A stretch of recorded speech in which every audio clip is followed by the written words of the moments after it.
if your fitness all year after year after year improve in different capability, different area, you'll probably not be limited long term. Maybe short term, that's not the best way for one season to improve, but long term, it's really, in my point of view, the best way, especially if you work with youth, junior, under 23 athlete, keep that in mind.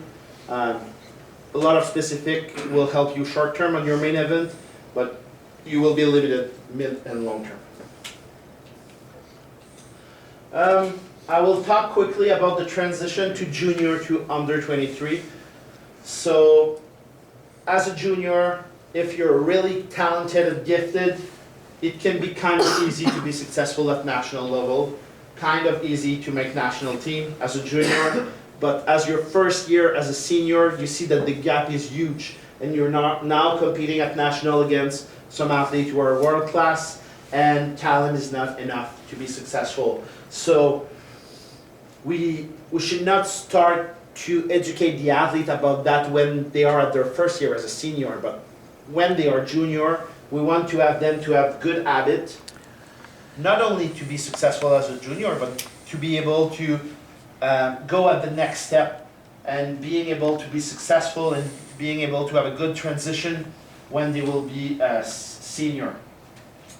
And high training load is not enough to be successful. Sometimes you see some junior athletes training way more than the other junior, and that's the main reason why they're successful. At some point as a senior, most of the athletes are training well, most of the athletes are able to do a good load in training, so high training load is not enough. You need to have both talent, high training load, and consistency. And a huge gap between under 23 and under 20. And about that, I really like the model that they have in Europe. They have more under 23 championship, some country at national level, some country at continental level, especially in Europe.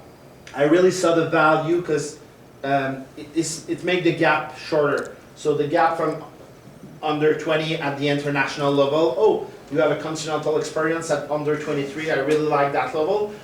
We don't have that in North America, but at some point, our way to expose the young senior athlete, the under 23 athletes, to some good competition is often the university system. So U Sports and NCAA. I really see the experience that the athlete can have at those collegiate level as a good opportunity to compete against kids from their age group, and also learn from championship experience against kids of their level, kids of their age group. So that can help to have a gap a bit smaller between under 20 to senior.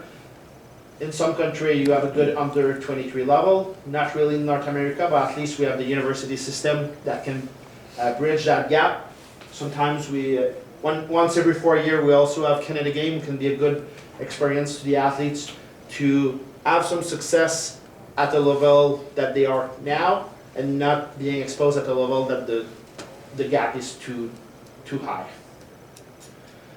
I also think that the time of the career between junior and under 23 that the athletes you can see more question coming about why are you involved in the sports. When you're a high schooler and you just go at practice, it's kind of easy to fix that in your routine.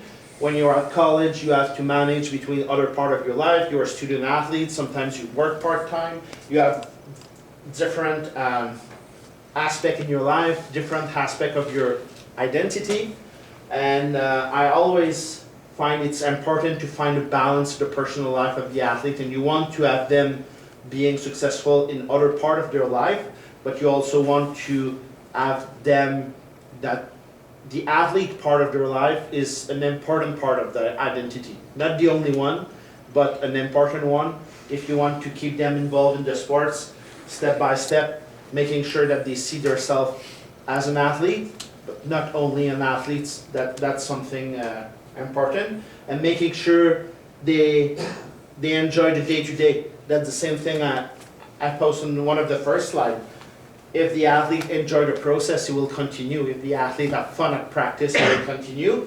Especially when you do some transition to a level to another one, the probability that he quit the sports or the probability that is less involved are higher when you go from high school to university or high school to Cégep in Quebec, or when you change the level of competition he is in. That's critical point. So making sure the experience is positive at those critical moments, it's important if we want to keep the athlete in the sports, because even if we talk about high performance and talk about how we can help the athlete to be successful as senior, if they quit, they will not be successful. Whatever the talent they had, whatever their training plan was, whatever your idea as a coach about their yearly training plan and all that stuff.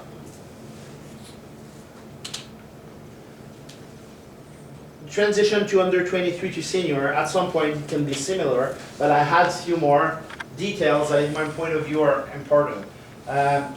When you start to work with an athlete over 23 years old, I think paying attention to all little details about the programming and the training, it's a bit more important.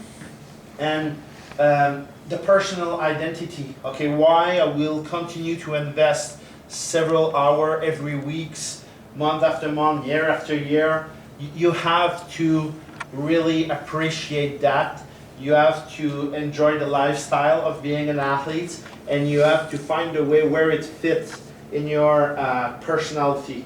And I think it's important if you want to continue several years. It's an important part of your life if you want to be competitive as a senior athlete, national and international level. So the identity part is really important, and the balance part, especially when you are working with post-collegiate athletes, they have to find a good balance between if all what they have in their life is the athlete part, when it's go bad, everything in their life is going bad. So having them a good identity with other parts, it's important. Win the day. I like this short sentence because being consistent is really important in my point of view, and replicate day after day after day a good day of training. That's really important. And for most of the athletes, doing a good track session can be a really good day as an athlete.